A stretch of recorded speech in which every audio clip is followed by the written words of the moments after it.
Video में जानेंगे कि अंजीर कैसे बनता है। अंजीर बाल उगाने से लेकर पाचन शक्ति को बेहतर करने तक हर चीज में मदद करता है। इसे सबसे बेहतरीन ड्राई फ्रूट्स भी कहा जाता है और हो सकता है किसी न किसी हेल्थ प्रॉब्लम्स के लिए आपने भी अंजीर खाया हो। तो ये हेल्दी और टेस्टी अंजीर कैसे बनता है, इसकी पूरी प्रोसेस आज हम जानेंगे। वैसे तो अंजीर फिग नाम के एक फल से बनता है, लेकिन ये इतना भी सिंपल प्रोसेस नहीं है। फिग से अंजीर बनने में कई स्टेप्स आते हैं, जिनके बारे में हम एक एक करके जानेंगे। सबसे पहले आता है फार्मिंग। इस प्रोसेस में अंजीर यानी फिग के पेड़ में से फिग को तोड़ लिया जाता है। इसे सबसे मीठा फल भी कहा जाता है। फिग के पेड़ की एक और खासियत होती है कि जब यह फल देना शुरू करता है तो उसके बाद वो करीब अगले 50 साल तक फल देता रहता है।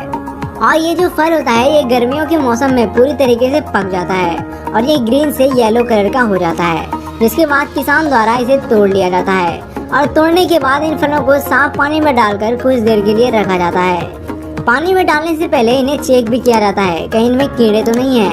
आमतौर पर इन फल में ज्यादा कीड़े नहीं लगते और इन्हें पानी में रखने के दो कारण होते हैं। सबसे पहला कि ये फल पूरी तरीके से साफ हो जाता है और दूसरा कि इससे आगे आने वाली ड्राइंग प्रोसेस में मदद मिलती है।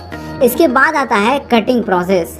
तो दोस्तों, इस प्रोसेस में अंजीर के फल के डंठल वाले हिस्से को काट लिया जाता है और फिर इन्हें फिर से धो लिया जाता है। टुकड़े करते वक्त इनके बीच में होल भी किया जाता है, इसीलिए अंजीर के बीच में ये होल आते हैं। तो अब चलते हैं अंजीर की ड्राइंग प्रोसेस की तरफ। ड्राइंग प्रोसेस, इसमें सबसे पहले अंजीर के कटे हुए टुकड़े को धूप में सुखाया जाता है। करीब 3 से 4 दिन तक धूप में सुखाने के बाद अंजीर सूखने लगता है और जैसे जैसे ये सूखता है उसका साइज भी छोटा होने लगता है। तो अब तक ये अंजीर खाने लायक तैयार हो चुके हैं, लेकिन बाजार में इनकी बिक्री करने से पहले इन्हें फैक्ट्री में लाया जाता है और इन्हें केमिकल वाले पानी से धोया जाता है। ऐसा इसलिए किया जाता है ताकि इसमें कोई हार्मफुल बैक्टीरिया ना रह जाए और यह ज्यादा दिनों तक खराब भी ना हो। इसी के साथ इन केमिकल्स की वजह से इनकी जो चमकान होती है वो भी बनी रहती है। और इसे इन केमिकल्स वाले पानी से धोने के बाद एक बार फिर से नॉर्मल पानी से धोने के लिए भेजा जाता है ताकि एक्सेसिव जो केमिकल होता है वो निकल जाए। और फिर आता है आखिरी प्रोसेस, जिसमें इन्हें एक और बार फिर से ड्राई किया जाता है, क्योंकि केमिकल वाले पानी और नॉर्मल पानी से धोने की वजह से यह फिर से गीले हो चुके होते हैं, इसलिए इन्हें गर्म हवा से ड्राई किया जाता है। और फिर होती है इनकी पैकेजिंग। अंजीर को पैकेट में पैक करने से पहले उसे माले की तरह धागे में पिरोया जाता है, जिसके बाद यह दिखने में कुछ ऐसा होता है।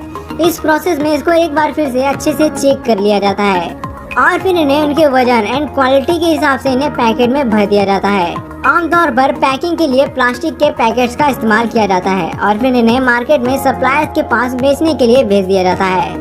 दोस्तों, अंजीर को फैक्ट्री में बनाने के साथ साथ घर पर यानी कि लोकली भी बनाया जाता है।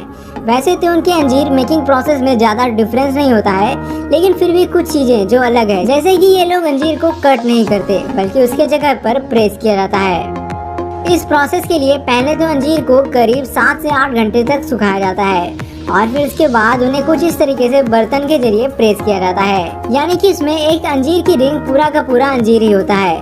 इसमें कटिंग नहीं करते और इसे पूरी तरीके से बस धूप में ही सुखाया जाता है, यानी कि ये पूरा प्रोसेस सन ड्राई अंजीर होता है। एंड उसी के साथ इसमें किसी भी प्रकार के केमिकल्स का इस्तेमाल नहीं किया जाता, इसलिए कई लोगों का मानना है कि जो होममेड अंजीर होता है यह ज्यादा हेल्दी होता है।